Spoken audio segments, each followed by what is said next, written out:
Wabarakatuh. Alhamdulillahirrabbilalamin. Puji syukur kehadiran Allah subhanahu wa ta'ala, karena pada siang hari ini meskipun dalam kondisi yang hangat-hangat kuku di ruangan yang penuh berkah ini, semoga kita masih selalu diberi semangat dan keberkahan untuk menjalani hari yang akan kita lalui. Salawat dan salam selalu tercurah kepada junjungan Nabi besar Muhammad SAW. Baik, Bapak Ibu yang kami hormati, seperti agenda yang sudah kami infokan, hari ini adalah diseminasi pendidikan inklusi yang disampaikan oleh Bu Devi dalam rangka seperti yang kita bersama, beliau mendapat beasiswa dari Kemendikdasmen. Karena memang seperti yang SMA 1 Beringung merupakan salah satu sekolah inklusi. Dan semoga kegiatan ini berjalan dengan lancar. Alangkah eloknya kita awali dengan bacaan basmalah. Bismillahirrahmanirrahim. Untuk agenda selanjutnya yaitu pembukaan, sambutan dari Bu Ani selaku Waka Kurikulum. Untuk waktu dan tempat dipersilakan Bu Ani. Terima kasih Bu Anita. Bismillahirrahmanirrahim. Assalamualaikum warahmatullahi wabarakatuh. Alhamdulillah masih semangat ya Bapak Ibu. Kalau ngantuk kabeh ya. Ngantuk karena sudah makan siang atau belum? Terima kasih Bapak Ibu atas kehadirannya untuk kita menimba ilmu baru lagi tentang pendidikan inklusi yang akan nanti disampaikan oleh Bu Devi. Ilmu ini untuk kita semua karena di sekolah kita banyak anak yang beberapa anak yang di kelas yang termasuk anak yang berkebutuhan khusus, peserta didik yang berkebutuhan khusus. Nanti bagaimana cara kita menghadapi mereka, bagaimana cara kita ngomong paling tidak ya anak-anak inklusi ini supaya mereka juga mendapatkan pelayanan yang terbaik dari kita, nanti akan disampaikan oleh Bu Devi. Hanya itu saja dari saya, mudah-mudahan segera bisa tersampaikan ilmunya Bu Devi dan dapat kita tularkan bersama. Dan alhamdulillah untuk guru inklusi kita sudah punya 2 guru selain Bu Heni dan Bu Devi. Mudah-mudahan ini menguatkan kita. Jadi paling tidak ya bukan sekolah BK, paling tidak ini ladang pahala untuk kita ya. Iya jelas, karena kita dibutuhkan betul-betul kesabaran, telaten, betul gitu ya Bu Devi ya. Iya, jadi kesabaran dan telaten menghadapi mereka-mereka yang memang berkebutuhan lebih. Terima kasih, itu mungkin dari saya, dan mudah-mudahan desiminasi dari Bu Devi ini membawa berkah bagi sekolah kita dan anak-anak kita. Amin ya Allah. Amin Allahumma amin. Sekian dari saya. Wassalamualaikum warahmatullahi wabarakatuh. Baik, terima kasih Bu Ani. Ucapan permohonan maaf juga dari Bapak, mungkin agak sedikit terlambat karena beliau masih ada kepentingan, tapi tetap akan menghadiri kegiatan ini. Untuk selanjutnya agendanya yaitu pemaparan hasil dari pendidikan inklusif yang akan dibawakan oleh Ibu Devi Windasari SPDGR. Kepada Ibu Devi dipersilakan. Terima kasih Bu Anita. Assalamualaikum warahmatullahi wabarakatuh. Saya berdiri ya Bapak Ibu. Sebelumnya saya ucapkan terima kasih atas kesempatannya, sehingga hari ini saya bisa menyampaikan sedikit apa yang saya dapatkan selama kurang lebih 6 hari selama di Jakarta. Jadi kalau tentang pendidikan inklusif, saya yakin Bapak Ibu di sini sudah paham. Dan saya mau jelaskan dulu seperti program apa yang saya ikuti kemarin ini. Next.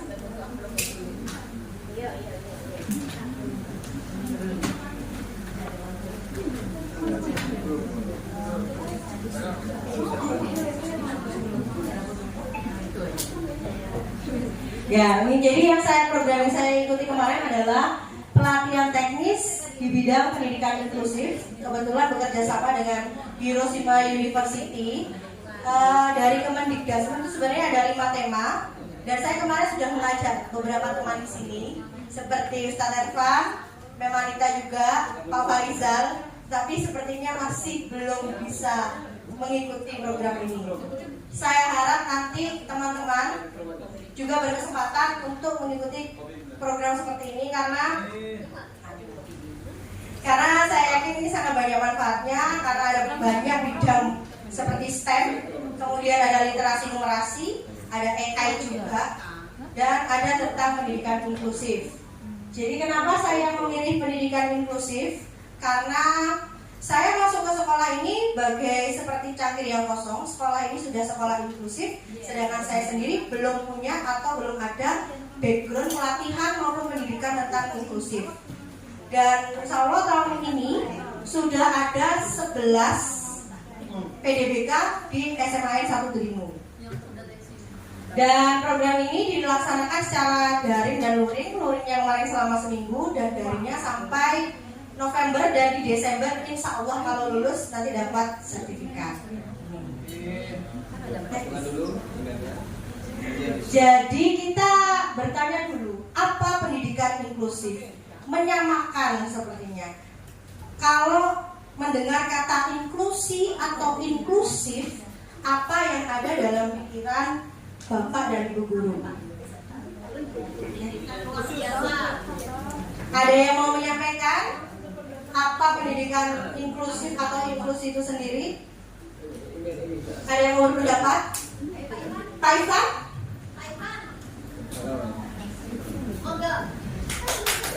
Boleh?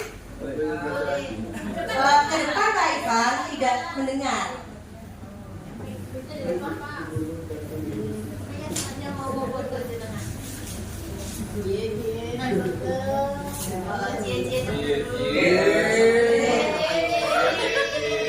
Kalau bayangan saya, inklusif itu adalah pendidikan khusus gitu, diperuntukkan khusus untuk anak-anak yang berkebutuhan, atau bahasa Inggrisnya adalah specialization education.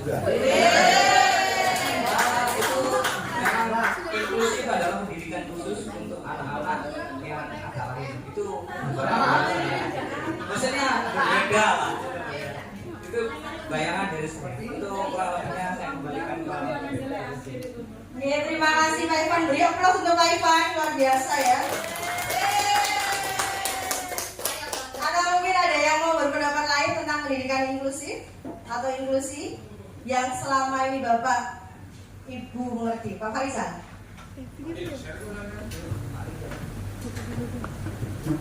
Silakan Pak.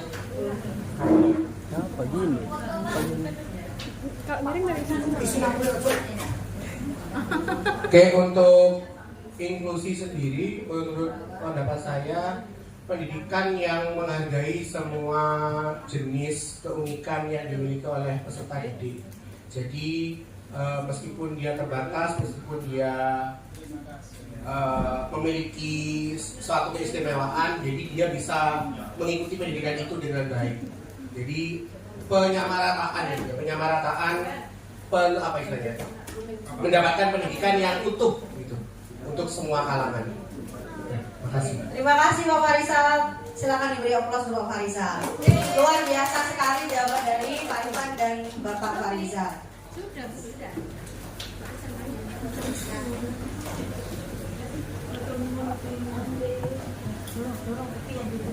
Jadi ini adalah definisi dari pendidikan inklusif yang menyambut semua anak tanpa memandang dari kemampuan atau latar belakang mereka dan memastikan akses yang setara. Jadi pendidikan inklusif itu tidak hanya untuk PDBK, tetapi mendapatkan pendidikan setara, di mana anak-anak PDBK juga bisa belajar dengan anak-anak yang lainnya. Kita tidak menyebutnya agak lain, tidak normal, tapi kita akan lebih menyebutnya adalah anak-anak yang unik dan spesial seperti itu. Jadi bagaimana dalam pembelajaran di kelas, segala perbedaan ini akan menjadi sesuatu pendidikan yang setara, kemudian yang aman dan nyaman. Jadi fokusnya adalah kesetaraan, keragaman, dan penerimaan. Seperti itu. Jadi bukan hanya menempatkan anak di kelasnya saja, tapi bagaimana cara kita mengajar anak-anak tersebut sehingga semuanya merasa nyaman dan ikut dalam proses pembelajaran. Tujuannya memberikan kesempatan seluas-luasnya. Jadi mulai tahun ini sudah ada juga PPDB inklusi dan semua sekolah ini menerima siswa-siswa inklusi, kecuali mungkin ada yang multi ya, jadi multi disabilitas yang tidak bisa ditangani oleh sekolah umum atau sekolah negeri bisa disarankan untuk mengikuti pendidikan di sekolah luar biasa seperti itu. Jadi pendidikan inklusif itu sebuah proses untuk mengatasi dan merespon kebutuhan. Jadi perbedaannya bukan hanya karena ada perbedaan disabilitas saja, tetapi juga perbedaan budaya, agama, suku, ras, semuanya bisa selaras dalam pendidikan inklusif dan pembelajaran di kelas. Faktor penunjang juga penting, yaitu adanya bangunan fisik, kemudian fasilitas, kebiasaan sehari-hari, konten dan interaksi di kelas, terutama interaksi di kelas. Bagaimana anak siswa saling menerima dan saling membantu satu sama lain. Kemudian kalau tentang undang-undang yang mengatur tentang pendidikan inklusif, ada konvensi penyandang disabilitas. Yang pertama, anak disabilitas tidak boleh dikeluarkan dari pendidikan umum. Kemudian akses pendidikan inklusif berkualitas dan gratis, akomodasi yang layak, serta lingkungan belajar yang mendukung. Itulah yang dari konvensi penyandang disabilitas. Ini aturan yang mendasari, sudah banyak aturan yang mendasari, nanti bisa dibaca sendiri Bapak Ibu. Jadi memang pendidikan inklusi itu harus include dalam pembelajaran baik di sekolah umum. Kemudian penyediaan akomodasi yang layak, menegaskan jadi anak-anak itu bisa belajar di ruang kelas secara nyaman. Ini yang mungkin agak susah untuk dilaksanakan. Nanti kita bicarakan untuk bab yang berikutnya atau materi berikutnya. Perbedaan itu ada, yang diubah apanya? Sistem pendidikannya, bukan anaknya. Seperti itu. Jadi bukan anak yang menyesuaikan sistem pendidikannya, tapi bagaimana cara kita mengajar itu yang diubah supaya anak-anak itu terlayani, baik yang PDWK maupun yang siswa reguler seperti itu. Semua anak disambut dan dihargai, mengikuti program pembelajaran sesuai dengan kurikulum yang dimodifikasi sesuai dengan kebutuhan seperti itu.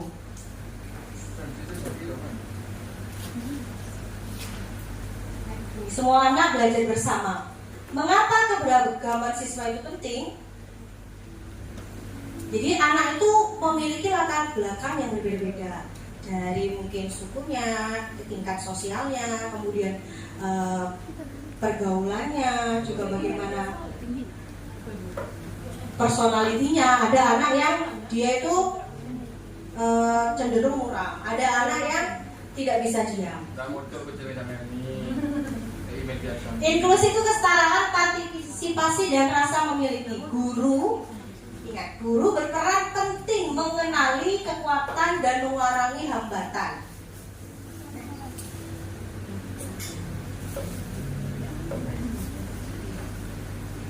Ini yang perlu Bapak Ibu ketahui. Saya yakin yang tahun kemarin sudah mengikuti di kelas kesulitan belajar secara daring pasti masih paham tentang istilah-istilah ini. Apa saja sih jenis disabilitas? Yang pertama itu adalah disabilitas sensorik, di mana salah satu alat panca indera atau lebih yang tidak berfungsi dengan baik, misalnya gangguan penglihatan, kemudian gangguan pendengaran, kemudian ada neurodevelopmental, ini ada permasalahan pada otaknya, ada ASD, ADHD. Ini yang kita pelajari tahun kemarin, kesulitan belajar, ada disleksia, diskalkulia dan disgrafia. Kemudian ada disabilitas intelektual. Intelektual ini salah satu parameter yang bisa mengukur adalah tes kecerdasan atau tes IQ.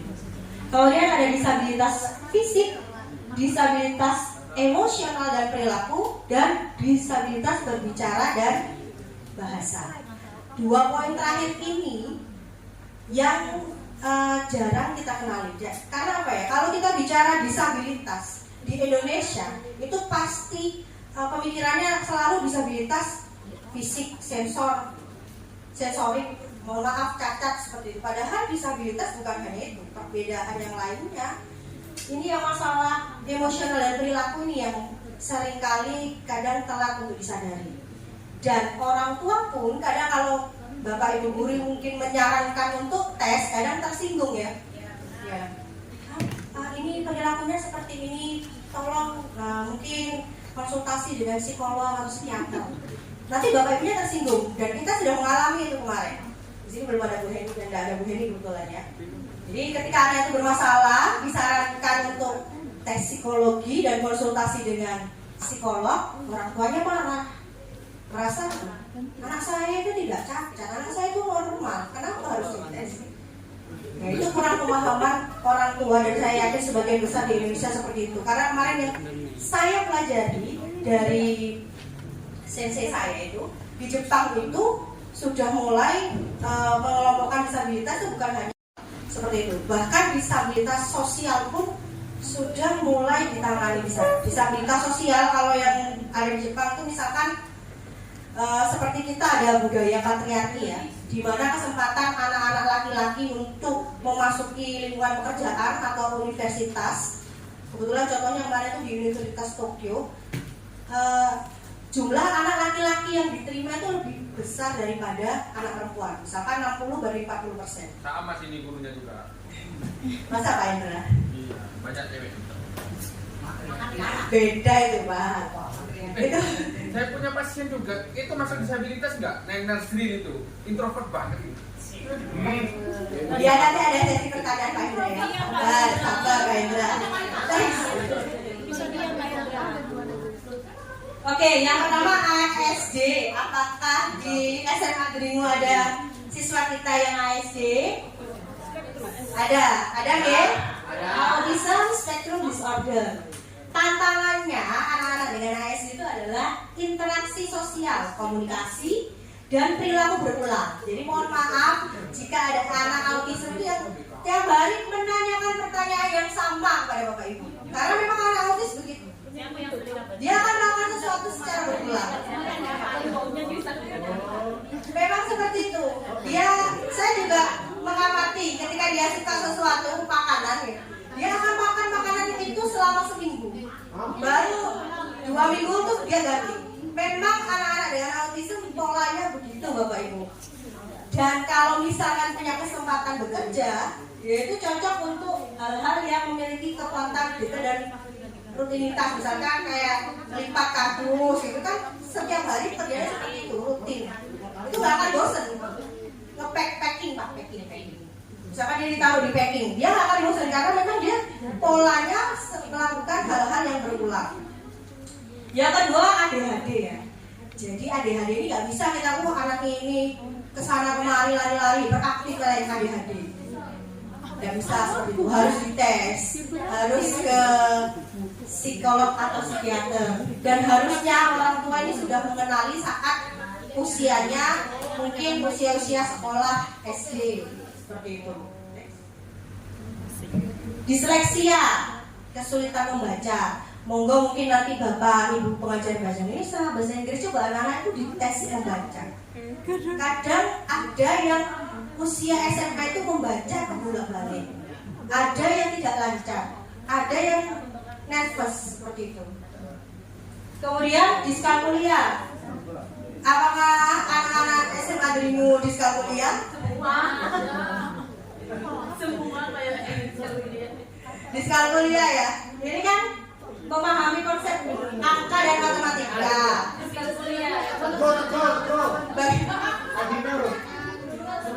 Saya ini kalau diskalkulia juga agak bingung Pak. Saya kan pengajar belajar kimia. Anak-anak itu kalau jangankan perkalian pembagian, pecahan, penjumlahan itu loh tidak bisa saya ini. Anak-anak ini apa diskalkulia atau sayanya yang masih belum bisa atau SD, SMP-nya dulu belajarnya bagaimana? Alasannya pasti kita kan generasi COVID Bu, SD-nya. Kita kan belajarnya di rumah. Terus disgrafia, kesulitan menulis tangan.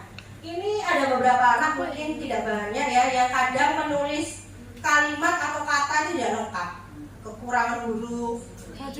Ada anak beberapa yang hidup sampai dia itu ketika kadang-kadang saya juga menulis catatan, nggak mau buka catatan karena saya tulisnya lambat Bu.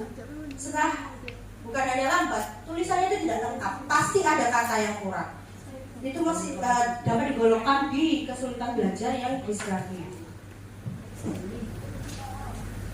Intelektual jelas dan harus memang kita lakukan tes IQ. Kemudian disabilitas fisik di sekolah kita juga ada.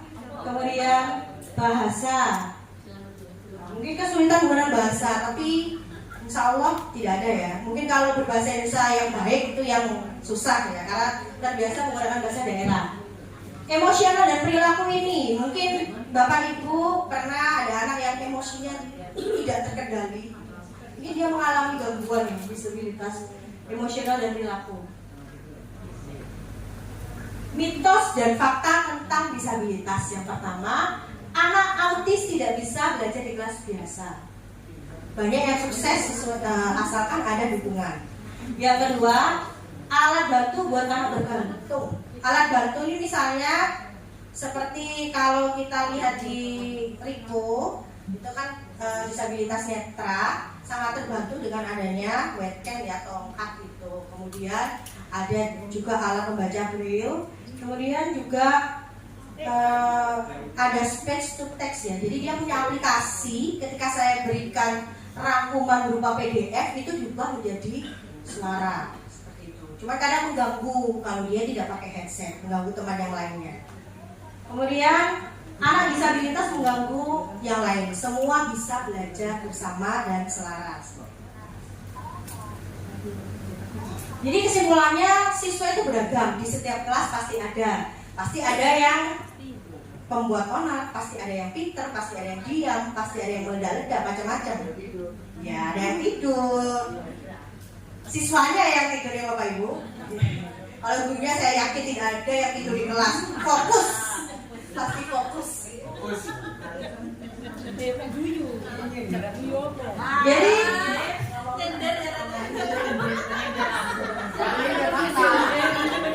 mohon maaf kalau yang tersindir, tapi saya yakin Bapak Ibu kan membawa semangat. Ibaratnya kalau satu kelas itu tidak bisa berjalan kalau gurunya tidak bersemangat dan bahagia. Jadi guru itu harus bahagia dulu sebelum ngajar. Karena guru adalah salah satu pekerjaan dengan tingkat stres yang tinggi.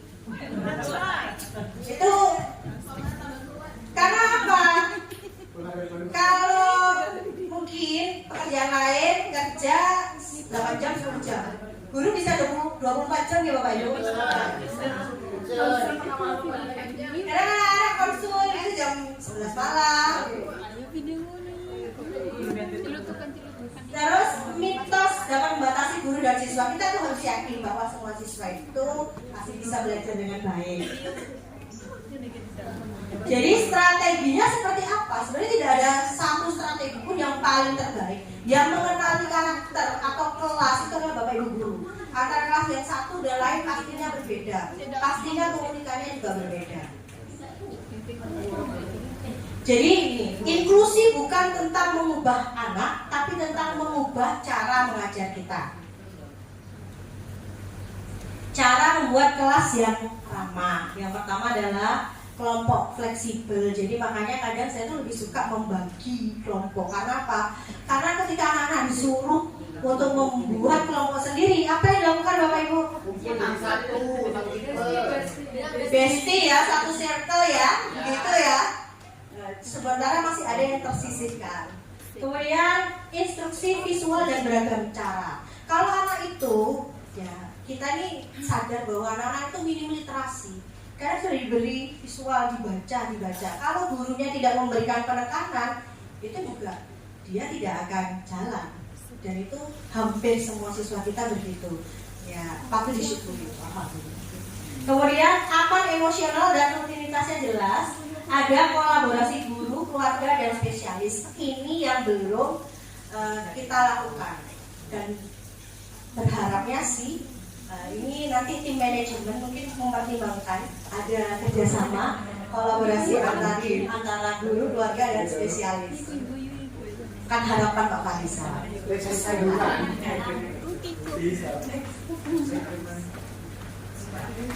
Jadi ini contoh sistem pendidikan khusus di Jepang. Di Jepang itu ada special needs school, kalau kita bisa menyebutnya SLB, untuk kecacatan berat dan kelas kecil. Jumlah maksimalnya adalah satu kelas 3 anak.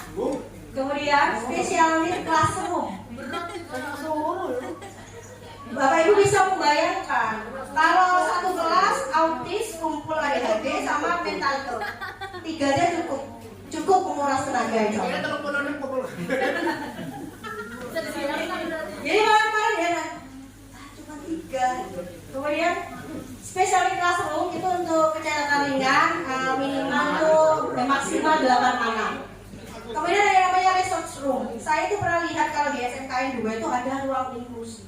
Resource room itu nanti anak-anak yang PDBK mungkin dibimbing secara khusus. Misalkan ada anak autism juga, dia lagi tantrum, nah mungkin bisa dipisahkan dulu di resource room. Kemudian nanti setelah agak tenang dikembalikan lagi ke kelas. Hal yang saya pelajari, ada salah satu teman saya di SD swasta di Papua, anaknya yang autism itu punya say to teacher ya, guru bayangan. Itu dibayar oleh orang tuanya sendiri. Jadi dia tidak dampingi anak itu. Ketika dia mulai gak fokus, shadow teacher-nya itu akan mengajak anak itu keluar dulu, mengajarkan sesuatu. Kalau sudah tenang lagi, anak itu kembali lagi ke kelas. Tapi itu memang sulit dilakukan kalau untuk sekolah-sekolah umum, karena sekali lagi butuh biaya. Kemudian guru akan membuat individual educational program atau program pendampingan individu yang berkolaborasi dengan orang tua. Kenapa peran orang tua penting? Sebenarnya yang mengenali anak-anak itu kan orang tua. Kita ini di sekolah hanya 8 jam. Sementara di rumah sisanya itu adalah bersama orang tua. Tapi terkadang ketika kita memanggil orang tua, anak saya itu di rumah diem Pak, tidak bermasalah, rajin seperti itu. Kenyataannya ketika di sekolah luar biasa ya. Ada yang suka mencari perhatian Bapak Ibu guru, mungkin kurang perhatian di rumah, jadi butuh perhatian dan sentuhan Pak Farisa. Makanya bikin masalah ya. Ya ini kolaborasi antar guru, spesialis, keluarga, serta dukungan lintas peran. Kalau di kota besar seperti di Surabaya dan Malang itu ada unit layanan disabilitas. Saya tanya dulu ke Bu Heni, waktu kita masih belum bagian cabang dinas, masih dinas pendidikan, itu ada ULD itu. Tapi sekarang sudah tidak ada. Kalau di kota baru diresmikan insya Allah beberapa bulan lalu, unit layanan disabilitas. Jadi inklusi itu bukanlah sebuah tempat, tetapi cara berpikir dan bertindak. Ini tentang pembelajaran di kelas. Saya yakin Bapak Ibu yang sudah guru penggerak, yang sudah istilahnya beberapa kali ikut pelatihan guru akan memahami istilah ini. Yang pertama adalah UDL, yaitu Universal Design for Learning. Ini adalah kerangkanya dari pembelajaran. Kemudian dilanjutkan dengan yang kedua, differentiated instruction atau pembelajaran berdiferensiasi. Saya yakin Bapak Ibu guru di sini sudah melakukannya di kelas. Sudah. Insya Allah di setiap pembelajaran Bapak Ibu. Ya. Kemudian yang ketiga adalah social emotional learning atau SEL. Ini pasti juga sudah Bapak Ibu lakukan ya. Ada teknik stop yang mungkin pernah ikut guru penggerak ya. Apakah teknik tersebut berhasil mengembalikan fokus siswa? Berhasil Bu. Apakah teknik kan yang paling saya ingat untuk memfokuskan siswa itu yang dipelajari di guru penggerak adalah teknik stop, dimana berhenti sejenak, kemudian tarik nafas, mereka mendengarkan musik. Yang saya coba beberapa kali adalah anak-anak tidak fokus. Kalau itu dilakukan di tingkat yang lebih rendah di SD atau SMP mungkin masih bisa ya. Kalau di SMA lain cerita, banyak tertawanya. UDL itu adalah kerangka pembelajaran yang fleksibel untuk membuat pendidikan lebih inklusif, di mana guru merancang pembelajaran untuk semua siswa, termasuk siswa yang berkebutuhan khusus. Jadi ini regular kelas atau kelas normal itu selalu mengasumsikan anak normal. Normal itu seperti apa? Yang tidak normal itu seperti apa? Oh, anak ini tidak normal. Anak ini normal. Ukurannya apa Bapak Ibu? Tingkah lakunya. Sekarang mungkin ya harus diakui orang Indonesia itu senang melabeli. Ya. Anak nakal, anak males, anak nggak bisa diatur, tidak dipungkiri. Saya juga mungkin masih kadang, padahal itu tidak boleh. Jadi mungkin Bu Mami kepada siapa Rafli ya, mungkin butuh pendekatan, diskusi, pembiasaan setiap hari. Jadi mungkin dia tuh butuh perhatian Bapak supaya tidak aneh-aneh sebenarnya. Ada saja kan ya, hari ini apa, besok ini, besok lagi ini. Kemarin pamer promosi HP. Dan tapi salut satuan itu pasti minta maaf. Maaf ya Bu, maaf ya, maaf. Besok balik lagi.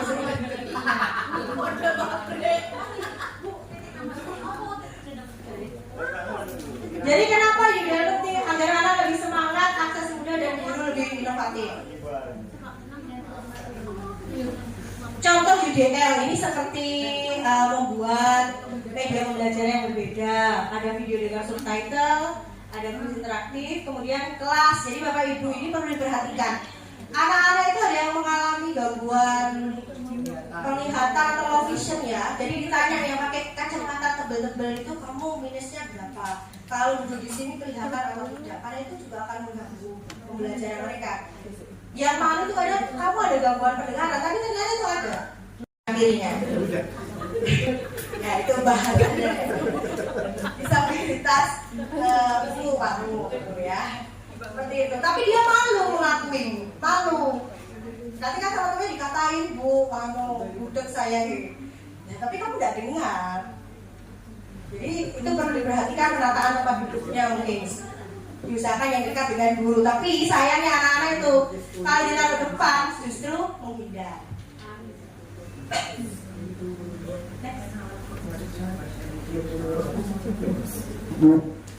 Jadi ini implementasinya UDL ini. Jadi UDL itu ada 3, engagement, representation, sama action and expression. Ini sebenarnya sama saja dengan pembelajaran diferensiasi.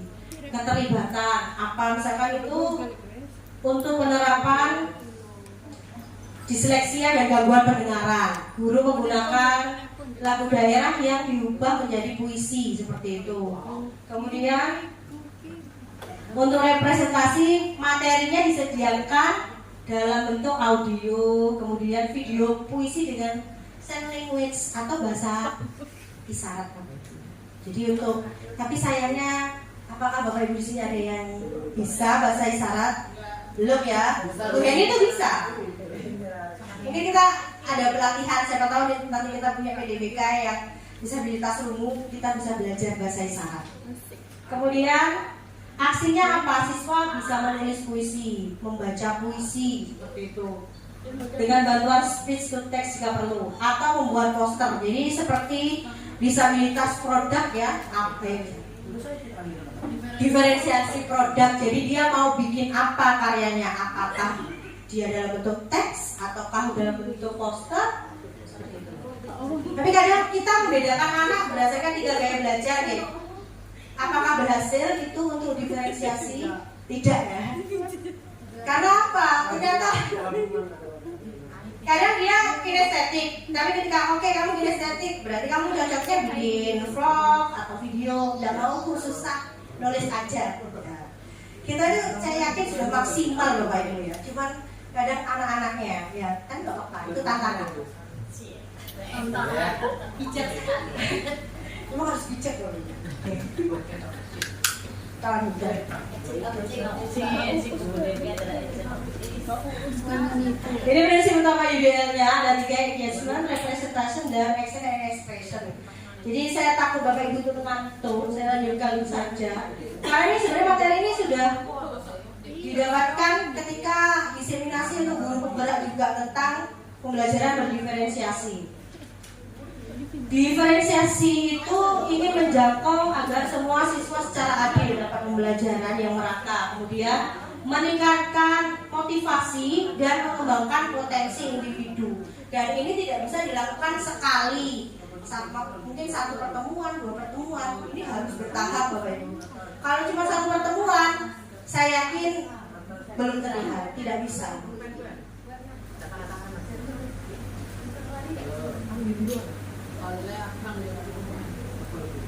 Jadi sel atau pembelajaran social emotional learning ini penting karena apa? Check-in emosi, memberikan penguatan penghargaan ketika mereka melakukan hal yang baik. Saya ini Bapak Ibu juga sering melakukannya di kelas, menggunakan ice breaking supaya kelasnya semakin ramai. Kan biasanya habis ice breaking ya, kita ice breaking terus, nggak mau kembali ke pelajaran itu.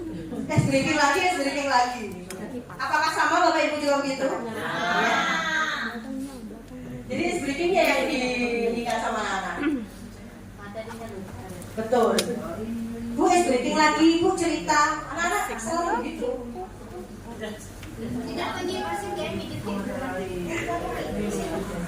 Jadi hubungan UDL, DI sama SEL itu, UDL itu biasanya fleksibel sebagai kepalanya. DI-nya disesuaikan saat kita mengajar mau pakai diferensiasi apa, dan yang SEL adalah membangun emosi, kepala, hati, dan tangan. Maka timbullah kelas inklusif ini. Sekarang momen pentingnya ya, bagaimana dengan pendidikan inklusif di SMA 1 Belitung? Bagaimana Bapak Ibu, sudah berjalan dengan baik atau masih ada beberapa kekurangan atau bahkan sangat kurang? Saya bertanya sama Bu Ani dulu ya, karena saya kan baru masuk di sini Bu Ani.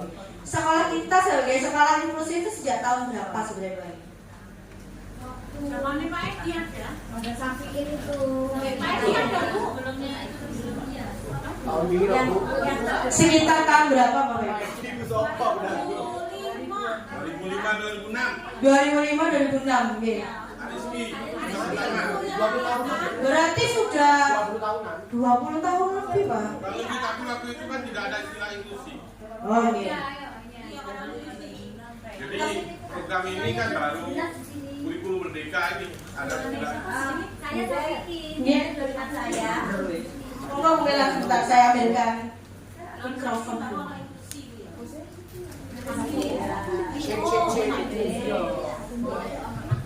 Matur nuwun, seingat saya ya, kita mulai kebuka ini inklusi itu kita berangkatnya karena kita ada permasalahan waktu itu. Jadi saya dan Bu Suci kita temukan, dan sebenarnya waktu itu sudah terima informasi waktu PPDB karena anak itu berasal dari SMP IT gitu ya berarti ya, waktu Sapi Inta, sehingga waktu itu kita mulai banyak cari informasi tentang inklusi, bertanya kemana, sampai ke dinas juga kita presentasi, kemudian kita sampai konsultasi ke Bu Ani SMA 2 yang notabene itu banyak menangan seperti itu. Jadi kita akhirnya ini ternyata inklusi itu ya berangkat karena kita menerima murid dan tanda kutip kita tidak sempat bisa menolaknya. Jadi dengan kondisi seperti itu hanya kita terima informasi bahwa anak ini sebelumnya sudah dapat istilahnya kayak kayak misalnya perlakuan atau pendidikan khusus lah, inklusi, sehingga banyak bertanya. Kemudian sempat kita ke SLB di Kraksan, sampai rapotnya itu harus bagaimana, itu cuma sampai di situ, belum ada tindak lanjut di sekolah kita. Itu yang saya bisa sampaikan. Terima kasih, Bu. Ya, terima kasih Bu Mela, penjelasannya lengkap sekali. Itu sekitar tahun berapa Bu Mela? Itu kalau nggak 2016, 17. Oke, 2017 nih, berarti sekitar 7-8 tahun yang lalu nih Bapak Ibu. Cukup lama. Dan saya masih ingat dulu masih ada program untuk guru pendidikan khusus, dan yang mengikuti sebenarnya kalau para teman-teman yang BK, GBK itu harusnya bukan guru BK, harusnya guru lain, guru apa lain, karena mereka itu nantinya juga akan menghadapi kelas inklusi. Mau tidak mau, meskipun kita nggak punya background misalnya pendidikan luar biasa PLB atau BK, kita kan mengajar anak-anak PDBK. Dan saya lihat kemarin juga masih kebingungan, termasuk ketika membuat asesmen ya, seperti itu.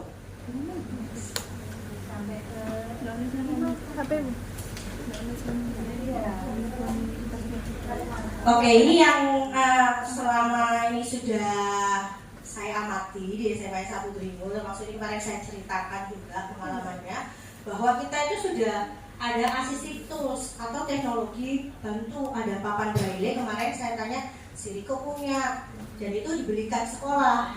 Kemudian ada tokat tunanetra dan ada kursi roda. Nah, itu kursi roda punyanya Selo atau disediakan sekolah.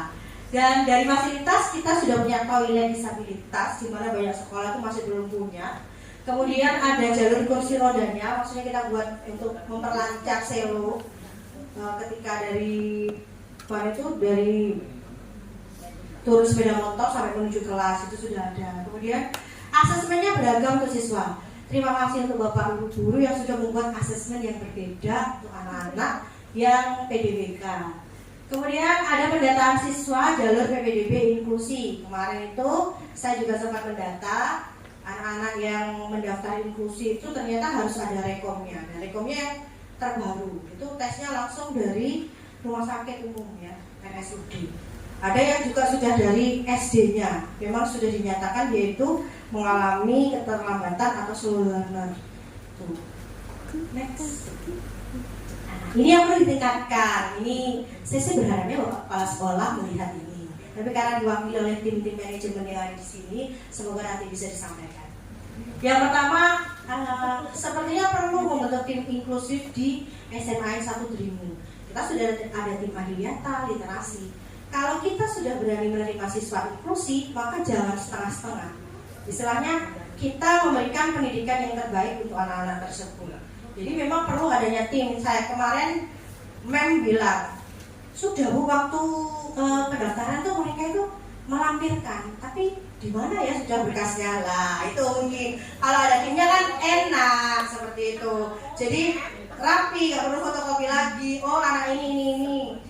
Hambatannya ini nanti ditempatkan di kelas yang mana ya. Jujur kalau 36 siswa misalkan yang PDBK 4 itu lumayan Bapak Ibu ya. 1 aja lumayan, apalagi 4. Kemudian tes IQ siswa kelas 10 ini, kenapa tes IQ penting? Menurut saya ini juga akan mempermudah Bapak Ibu. Jadi kita bisa tahu, memang tes IQ itu bukan ukuran mutlak anak itu cerdas atau tidak nih. Tapi ini penting karena kita kan sekarang sudah mulai penjurusan lagi, mungkin Bu Ani ya ke IPA IPS atau mungkin nanti masa depannya nanti kalau kuliah cocoknya jurusan apa? Karena setahu saya tes IQ itu beda-beda. Setahu saya ketika saya tes IQ di SMP dan SMA itu beda. Kalau SMP itu lebih ke kayak kemampuan matematis saya gimana, kemudian sikap saya bagaimana. Tapi ketika sudah SMA, tes IQ saya itu sudah kayak ini kemampuan di pelajaran ini bagaimana, cocoknya masuk jurusan apa. Nah, seperti itu. Ini kadang ya ini salah satunya yang menjadi dasar kita untuk mengarahkan anak sebenarnya. Bukannya kita kayak misalkan ada anak cita-citanya jadi dokter, bukannya kita mau menghalangi cita-citanya, tapi kalau memang tidak mampu, bagaimana? Tidak mampu secara intelektual seperti itu. Tapi masih bisa loh, tes IQ ini hasilnya masih bisa berubah-ubah. Kemudian yang ketiga, wawancara mendalam dengan PDBK dan wali murid. Ini juga mulai tadi saya wawancara dengan wali murid dan PDBK-nya. Jadi kebanyakan mereka itu sebenarnya bukan tidak mau berkembang, tapi mereka kan karena mereka sadar punya kekurangan, mereka dikucilkan, dibully, insecure. Tadi ada yang kebetulan wawancara salah satu siswanya Bu Rizka, ada Pak Farizal juga. Anak itu sebenarnya berbakat di Hadro, tetapi karena dia sering dibully, sering diolok-olok, maaf ya Pak Ivan. Ya, tapi kalau nggak didorong Pak, kalau sekali anak itu misalkan dia datang, kemudian dia istilahnya dikucilkan atau dihina atau seperti itu secara verbal, dia pasti akan bahasanya mutung ya, karena trauma ya. Jadi kemarin dosen saya, pendamping saya itu adalah dosen UNY, dan dia bilang saya itu baru bisa membaca kelas 3 SD. Saya mengalami permasalahan. Itu orang lain bilang saya bodoh, orang lain mengecap saya pernah ditertawakan satu kelas karena saya tidak bisa membaca, dan itu pasti akan ditangkap di otak. Saya trauma sampai sekarang. Tapi orang tua saya percaya bisa, ayo pelan-pelan. Jadi saya tahu ini, oh berarti ibu ini masuk saya pendidikan luar biasa sampai dia sampai S3, memang karena dia punya pengalaman atau background seperti itu. Saya yakin pasti Bapak Ibu di sini juga punya pengalaman satu ejekan ataupun satu pelecehan verbal yang diingat sampai sekarang dan bahkan tidak bisa dilupa. Pasti ada seperti itu. Kemudian apakah rapor PDBK sudah sesuai kebutuhan? Jadi saya sudah mendapatkan contoh, ada rapor PDBK dari SMP 3. Itu memang anak-anak PDBK itu ada kegiatan yang namanya bina diri. Jadi bina diri itu seperti ekstra Bapak Ibu. Jadi anak ini apa sih fokusnya nanti, bisa apa gitu. Kalau kemarin dari teman saya yang SLB itu bina dirinya cukup anak ini bisa memakai baju, menyelaraskan baju, jadi antara bawahan dan atasan sampai menyisir, karena di kelasnya itu adalah Down syndrome, autism, sama yang satunya itu juga netra. Seperti itu. Bina diri yang saya baca tadi dari rapor SMP-nya itu seperti membersihkan, kemampuan untuk membersihkan kelas, seperti itu. Jadi sederhana sebenarnya, tapi bermanfaat untuk dia kemudian hari. Makanya kalau ada siswa kita yang bilang, Bu, bajunya siapa yang menyetrika? Sudah menyetrika, karena dia belajar, diingat-ingat terus. Oh, saya belajar menyetrika, saya belajar melipat baju. Itu sudah bagian dari bina diri. Kemudian ada grup konseling. Ini penting Bapak Ibu. Jadi kita bukan hanya yang mengalami disabilitas sensori, fisik, mungkin yang emosional, yang mengalami disabilitas mental, anak-anak yang cenderung tertutup, itu bisa dibentuk grup konseling. Nanti saling bercerita.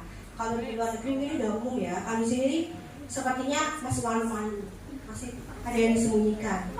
Dan terutama mungkin ya, Bapak Ibu tuh sudah guru mapel, wali kelas, guru wali dengan jam mengajar yang 30 jam ke atas, sehingga kayaknya waktunya untuk mendengarkan curhatan ini tidak ada, Bu. Ini sudah energinya sudah diserap. Saya yakin Bapak Ibu ngajar 1 hari 10 jam, pulang sekolah sudah ada energi. Jadi belum anak WA tentang tugas sudah hilang. Kemudian ini program bina diri yang mungkin bisa dipikirkan anak-anak nanti dan kerjasama dengan spesialis atau ahli. Kita ada IHC yang dekat Bu Ani, mungkin nanti jika disetujui nanti tes psikologinya bisa kerjasama dengan IHC. Karena kemarin saya baca di jangan ingat saya. Kan mewakili, mewakili adalah perwakilan suara rakyat. Itu servisnya itu. Tahun kemarin, ingat saya waktu saya jadi kelas itu ada tes ya. Selain sudah ada semester. Ya itu mungkin. IHC ini ada psikolognya, ada psikiaternya. Kemudian kalau anak-anak butuh sesi mungkin wawancara juga bisa karena aku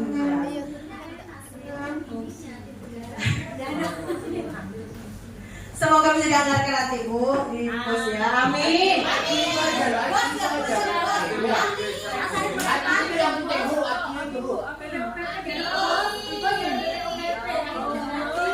Ini saya tekankan lagi Bu Ani, jadi saya tidak mau berhenti berjuang tes IQ gitu ya.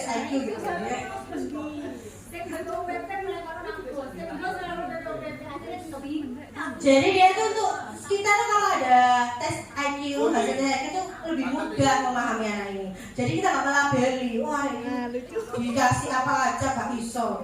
Ternyata mungkin hasil tes IQ-nya dia memang opininya bawah rata-rata. Kita paksa pun ya nggak bisa. Kan belum ada hasil tesnya. IQ rendah tidak pintar. Setiap individu itu unik. Bahkan hasil tes IQ-nya kalau nggak salah Albert Einstein pertama itu adalah di bawah rata-rata. Tapi ternyata beliau menjadi salah satu orang yang jenius seperti itu. Jadi bisa diasah sebenarnya. Tapi kalau diasah berkali-kali tetap, yaitu memang harus boleh disarankan ke psikologi. IQ tinggi pasti sukses belum tentu. Kadang anak-anak yang superior itu mereka punya ego yang tinggi, punya apa ya kayak istilahnya dia itu pilih-pilih lah, belum tentu. Kemudian IQ tidak bisa berubah. Pendidikan, pengalaman itu bisa berubah IQ. Mungkin sama dulu saya di SMP di tesnya begini, di SMA berubah, ketika kuliah berubah. Alhamdulillah tambah naik ya. Kalau tambah turun berarti apa yang salah ya? Makanannya bergizi alhamdulillah. Nah ini keterangan ini hanya untuk pengetahuan saja Bapak Ibu. Jadi kalau di bawah 69 itu sudah intelektual defisien atau dia mengalami gangguan intelektual. 70 sampai 79 borderline. Apa borderline? Guru bahasa Inggris? Oh, part ini. Sebar. Atas ya. Border berarti 70 sampai 79. Jangan dan tidak ramah dan normal. Atas. Rata-rata itu sebenarnya harus di 90 sampai 109. Ada yang di sini di atas 130. Pak Lutfi ya? Saya. Pak Hendra berapa? 180. Sangat cerdas sekali. Pak Ivan berapa? 210.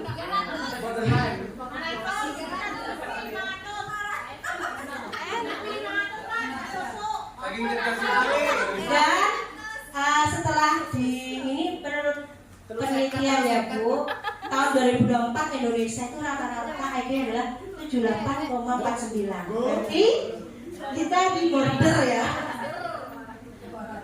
Kita di borderline, bukan di bawah rata-rata, tapi di border. Rata-rata. IQ global itu 85 sampai 115. Jadi memang tidak salah kalau kita tuh kadang dikatain ya sama netizen luar negeri. Kita menduduki peringkat 127 dari 197 negara. Alhamdulillah, sebuah prestasi. Karena apa? Ya karena memang anak-anak kita itu kadang bukan bodoh, kurang membaca, tidak suka membaca. Literasi pakai AI. Dipastikan itu anak-anak yang hari Kamis membuat cerpen buat apa itu adalah hasil dari internet. Makanya kemarin kelas saya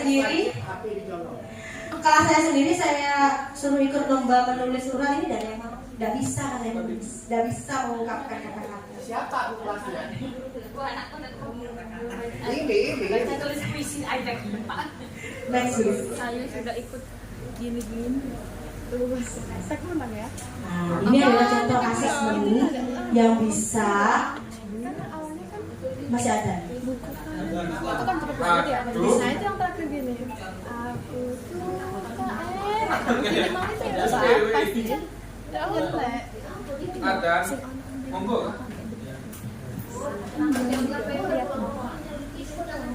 Monggo, Ustaz.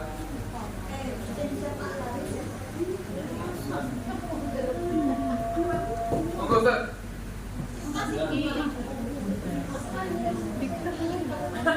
Ayo, Kak.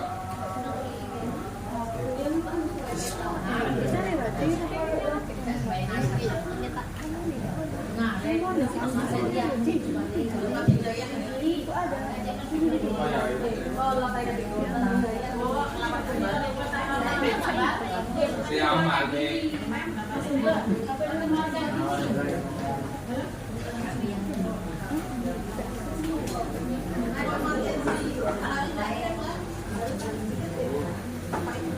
Jadi, sampai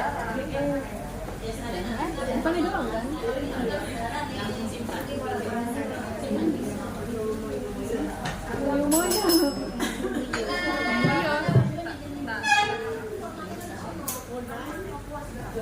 Ini singkat.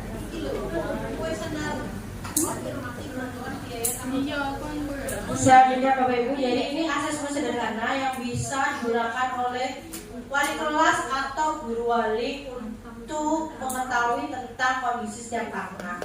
Jadi mungkin di tengah kesibukan kita kan masih tahu di kelas kita ini apalagi sudah PTS ini ada anak-anak yang mungkin mengalami permasalahan baik secara pergaulan ataupun keterlambatan belajar. Bisa menggunakan asesmen seperti ini. Jadi bagaimana kondisi di rumah, kemudian bagaimana kondisi orang tuanya, apa yang membuat dia itu merasa sedih, apa yang tidak disukai. Ini adalah asesmen sederhana. Kalau di kelas saya sendiri kemarin waktu mereka awal masuk saya juga sudah bikin asesmen diagnostik. Ini penting sekali Ibu Ani karena kan kemarin kelas saya 11 itu katanya yang memilih yang mau kuliah, tetapi ketika saya ngasih asesmen berbeda lagi. Jawabannya ada yang kondisi ekonomi biasa, tetapi tidak cukup untuk membiayai kuliah. Nah, banyak yang seperti itu. Barang-barang prioritas kan kelasnya karena pengen kuliah. Beda lagi anak-anak itu. Makanya tadi saya tekankan waktu pertemuan wali murid, Bapak Ibu ini anak-anak ini tujuannya kuliah deh. Karena kemarin kan cukup banyak yang pengen masuk di 11B tetapi terhalang, tidak melanjutkan seperti itu. Ketika ditanya malah halangannya itu dari orang tua. Iya, orang tuanya bukan tidak mampu tapi masih kuliah itu mahal. Belum tentu nanti sampai kerja. Pemahaman yang seperti ini masih banyak di orang tua yang ada di SMA 1 di Bingung. Maksud yang kemarin keterima SNBP itu kan banyak yang dilepas gara-gara itu. Alhamdulillah sudah selesai materinya Bapak Ibu. Saya masih membuka kesempatan kalau ada pertanyaan, tapi saya harap tidak ada pertanyaan. Boleh bertanya, silakan Bapak Ibu bisa scan. Sudah absen ya? Sudah bisa? Apakah ada kesulitan? Iya, Bu Rahma? Itu tadi absennya itu namanya tidak ada gelarnya bagaimana? Oh, tidak apa-apa Bapak Ibu karena itu kan data yang sudah ada di pelajar ID di Kementerian. Jadi nanti kalau Bapak Ibu punya kesempatan seperti saya juga nanti pelatihan itu ini masih di pusat Bu Ani, mungkin nanti sudah akan ke provinsi. Semuanya akan di-tracking melalui Sijipta. Berapa orang yang hadir? Berapa orang yang sudah mengakses? Itu akan kelihatan dari Sijipta. Jadi makanya tidak hanya saya absen tanda tangan, tapi absen ini sangat penting. Seperti itu. Google Lens. Ada lagi? Sudah ke? Ada. Kita Bu Lutfia. Bu Lutfia monggo. Terima kasih. Kalau untuk Biko insya Allah bisa ya, kalau untuk materi itu sama dengan yang lain. Tapi untuk kalian berapa? Nah itu saya agak kesulitan. Kalau saya beri soal bercerita untuk level SD, dia itu sudah merasa berat gitu loh. Padahal itu level SD. Padahal soalnya itu masalah sosial gitu ya, story tentang masalah sosial, karena dokter saya masalah sosial gitu. Saya nggak mau, jadi saya kesulitan tuh kayak asesmennya dan sebagainya gitu. Mungkin ada masuk. Oke, terima kasih Bu Lutfia. Akan saya jawab setelah saya dari Bu Etik dulu. Jadi enak menjawab. Yang satu. Kalau nggak Bu Etik. Oke, matur nuwun Bu Devi. Sebenarnya agak sama. Jadi dievaluasi pembelajarannya yang masih kesulitan ya. Untuk membedakan mereka yang bukan inklusif dengan yang inklusif ini bagaimana biar yang inklusif tidak dirugikan dan temannya yang tidak inklusif juga tidak dirugikan. Oke, matur nuwun. Oke, Ibu Bella monggo. Matur nuwun, dengan segala problematika dan kondisi juga berbeda-beda, mungkin kita juga perlu tahu Bu, kira-kira batasan mana atau mungkin anggaplah KKM-nya ya, KKTP-nya. Oh, si ini misalnya di kelas saya ada Fatia, kemudian disebut ada. Nah, oh kalau ini berarti KKTP-nya sampai di sini. Oh si B ini KKTP-nya. Nah, batasan rubriknya kita menentukan itu bagaimana? Ya, terima kasih Bu Bella. Saya akan coba menjawab pertanyaan dari Bu Lutfia, Bu Bella, dan Bu Etik. Kalau yang pertama Arya Dava, kita ketahui bahwa dia itu sudah multi disability. Dia ada 2 disabilitas. Yang pertama dia autism sama slow learner.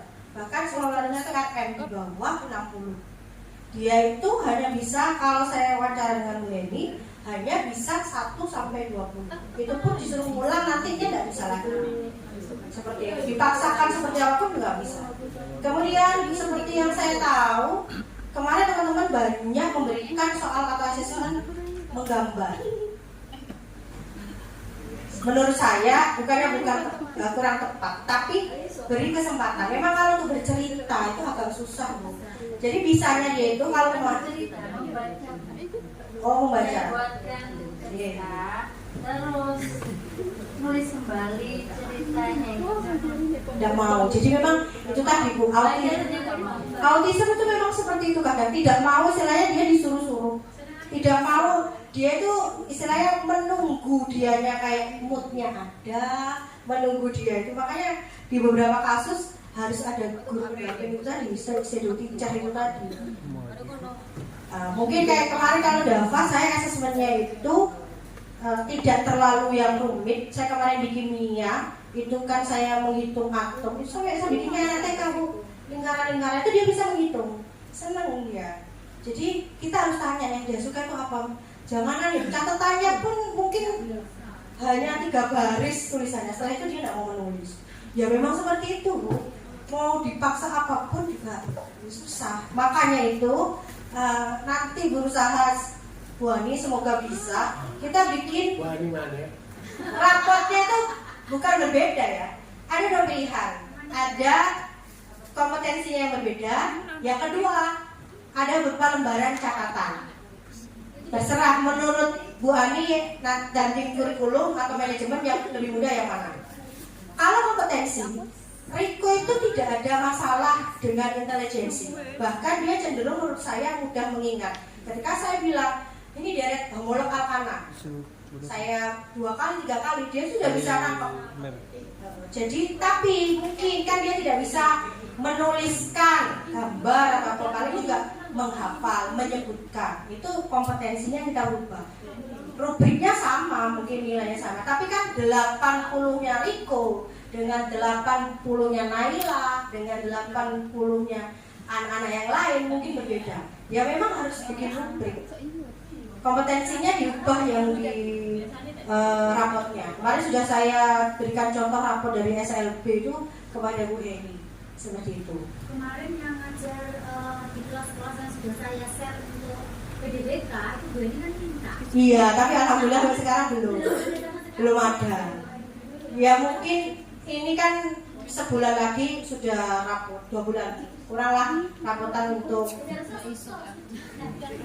itu saya tidak berani Bu Ani, mungkin Bu Ani ya woro-woro. Jadi anak-anak guru-guru yang mengajar siswa PDBK mungkin kompetensinya itu berbeda.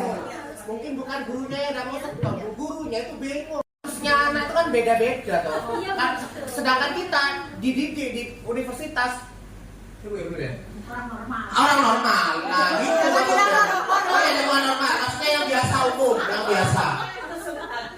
Jadi kita tuh bingung mau yang gimana. Mungkin seandainya ada 1 semester 1 seminar untuk PDBK tertentu gitu. 1 aja. Jadi kita seandainya khususkan dulu semester ini ke kayak DAPA. Nanti kan guru-guru kan pasti akan paham kok. Jadi koyo ini gitu loh Bu. Kita tuh bingungnya itu apa? Karena kita nggak pernah dididik untuk mengetahui dan memahami anak-anak yang seperti itu gitu loh. Mungkin intinya itu. Terus kita nggak ada pembimbingan. Akhirnya kita mau bikin rapat, contohnya nggak ono contohnya kayak gitu loh. Terus ya opo? Kaitannya deh mata pelajaran ini ya opo kan gitu. Mungkin ada yang menerjemahkan yang mungkin spesialisasi, mungkin psikolog atau spesialis dari dokternya. Iki soalnya biologi ku apa sih kiai gini. Tadi kini ku ngerti Bu. Oh gini. Ya Bu ya, betul Bu ya. Seminar tadi.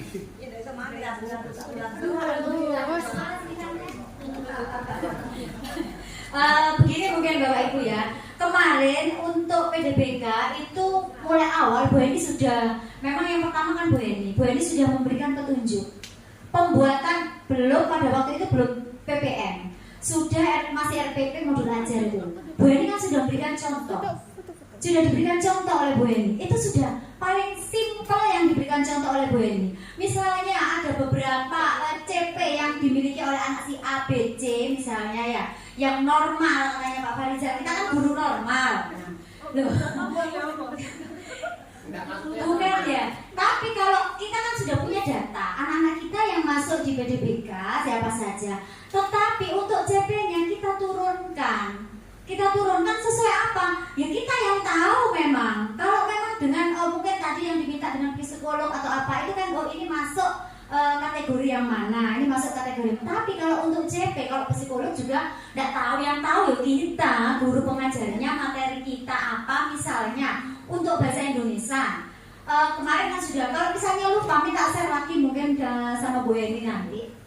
Jadi paling tidak apa yang bisa kita berikan untuk si Dava misalnya, kan beda memang Dava itu gak iso popo misalnya. Targetnya harus kita turunkan. Memang kita di sini tidak ada yang belum bisa untuk kegiatan untuk pembelajaran di PDBK. Tapi kita kan berusaha. Tanya ada Bu Heni kemarin sudah, nah sekarang sudah ada 2 Bu Devi. Mungkin itu dari saya. Kalau memang seminar yo enak, memang yo bisa kita. Tetapi nunggu dulu. Paling tidak bukan maksudnya saya tahu untuk peruntukan yang khusus yang ini yang masuk PDBK ini bagaimana kan gitu maksudnya panjenengan semua gitu. Tapi kita tidak bisa kalau seperti itu. Memang kita harus mulai paling tidak kita tahu turunkan dulu sudah. Apa misalnya? Oh capaiannya yang ini misalnya untuk bahasa Indonesia dia sampai bisa membuat vlog misalnya di berita. Kalau anak ini kita tahu, kita kan selalu paling tidak kita komunikasi dengan anaknya. Katanya Bu Devi tadi tanya anaknya kesukaannya apa? Kan gitu ya Bu Devi ya. Kesukaannya anak itu apa? Oh materi ini anak ini cukup seperti Bu Devi tadi lingkaran-lingkaran atom sudah tahu, dia sudah termasuk sudah CP-nya sudah terlaksana. Itu dulu menurut saya. Di sini kan kita sharing ya. Terima kasih itu dari saya. Monggo Bu Devi. Ternyata banyak yang minat ya. Iya. Saya kaget ini. Tadi maunya 1 jam lah. Bu kami dulu yang perlu. Terima kasih. Assalamualaikum warahmatullahi wabarakatuh. Ini saya kalau yang lain mungkin sudah ada tesnya. Nah ini untuk Dava Rizky dari kelas 11 C ya. Nah, itu iya. Udah versi C. Iya, C. Nah, itu saya bingung. Mau saya suruh apa? Saya tanya. Kau ngerti argumentasi le? Karo buahku. Kon karo apa? Majas. Belas karo buahku wis. Terus kon karepmu apa? Nulis apa sing iso? Wis kon nulis ya Bu, aku nulis ya Bu. Akhirnya saya suruh nulis soal. Jadi hanya soal yang bisa. Ya, menulis soal saja. Akhirnya saya simpulkan bahwa anak itu bisa menulis dengan baik. Itu saja. Iya, menulis soal dengan baik itu. Karena tidak bisa menjawab. Gitu. Iya, menulis soal dengan baik. Jadi dia hanya meniru saja. Iya, iya itu. Ya itu mungkin KD-nya apa ya? Kok KD apa namanya? CP-nya ya diturunkan bisa menulis soal dengan baik gitu. Terima kasih.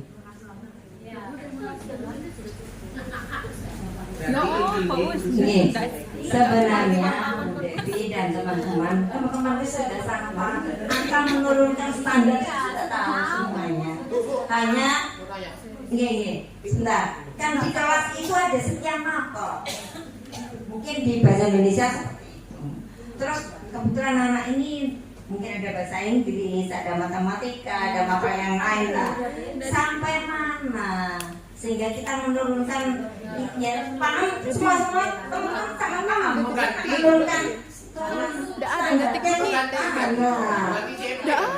kira-kira tadi kan sudah saya sampaikan, kira-kira Bapak Ibu itu kan mestinya punya ukuran batasannya sampai mana.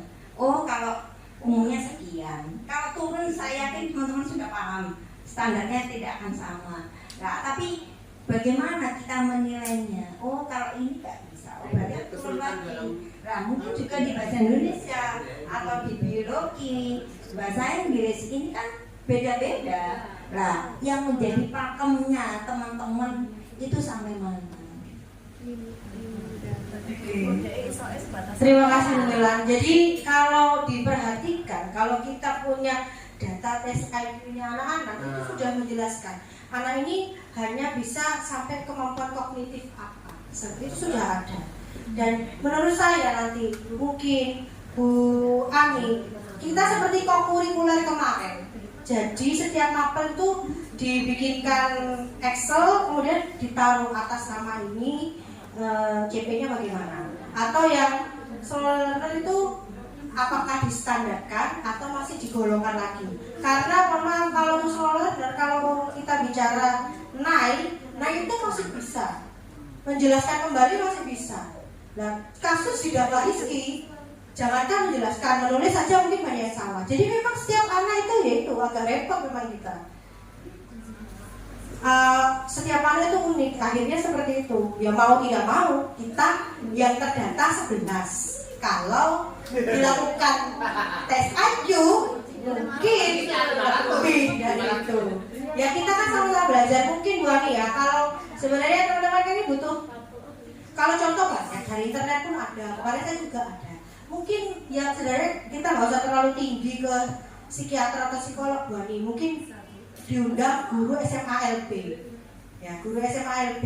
Itu rapotnya kalau saya lihat itu sebenarnya sama dengan kita, cuman ada standarnya yang berbeda gitu. Mungkin berbagi SMA LB itu seperti apa kalau yang anak autis, kalau yang anak slow learner seperti apa. Bisa dijadwalkan itu mungkin Bu Ani. Kita SMA LB itu kalau kota yang ada yang di Jalan Mawar itu. Ya ada apa-apa Bu Ani, kita kan belajar. Ada apa Bu Ani? Teman-teman itu saya yakin gak marah kalau gak ada. Iki loh contohnya. Nah gitu. Pendampingan Bu. Betul. Jadi kita tidak dilepas kita coba mungkin Bu Ani ya. Saya mau Mariza, kita coba nulis. Nanti kita konsultasikan mungkin yang sudah berpengalaman guru-guru SMA LB apa seperti ini batasannya atau gimana. Kalau kita nggak bisa. Kalau misalnya anak ini harus sampai ini, itu bukan ranah kita. Bahkan yang saya bilang itu tetap harus ada psikolog. Memang harus berangkat dari tes itu. Iya. Memang. Betul. Dan Dava itu sampai sekarang itu masih konsultasi terus sama psikolog. Jadi dia ada jadwalnya. Setiap 1 bulan berapa kali kita bisa tanyakan nanti ke mamahnya. Yang Dava, Andrian Dava itu masih reguler, dia masih terus konsultasi. Kalau yang Andrian Dava sebenarnya mandek, bleksek di situ antara males atau lelah itu dua-duanya sepertinya. Dia ada Pak Rizky itu. Soalnya dari anaknya sendiri kayaknya tidak ada semangat. Keluarga juga kurang dukungan seperti itu. Iya memang ada, tapi seperti kata Bu Ani, kalau terus-terusan kayak gini ada jadi-jadi. Dan jadi mungkin ya Bapak Ibu Legowo sudah nanti dibikinkan Excel seperti itu Bu Ani, nanti ya itu lagi kan pada akhirnya. Kalau Andrian Dava ya itu paling bisa, kalau ekonomi justru itu ya mungkin bisa tuh. Paling yang menyebutkan uang pun itu juga dia pasti gak bisa, ini dibeli 10.000, 50.000, 100.000 itu masih bingung. Nggih, sampun ada pertanyaan lagi. Mohon maaf kalau dia bisa menjawab Bapak Ibu yang mulai antusias, nanti kapan-kapan lagi sama Bu Heni. Katanya nanti dipertimbangkan sama Bu Ani mengundang guru dari SMA LB supaya kita bisa belajar. Format rapotnya juga belajar. Ya, terima kasih atas kesempatannya Bapak Ibu. Dari saya, wassalamualaikum warahmatullahi wabarakatuh.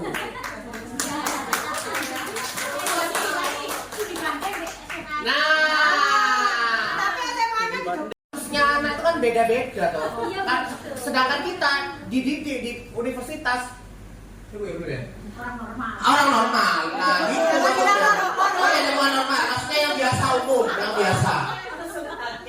Jadi kita tuh bingung mau yang gimana. Mungkin seandainya ada 1 semester 1 seminar untuk PDBK tertentu gitu. 1 aja. Jadi kita seandainya khususkan dulu semester ini ke kayak Dava. Nanti kan guru-guru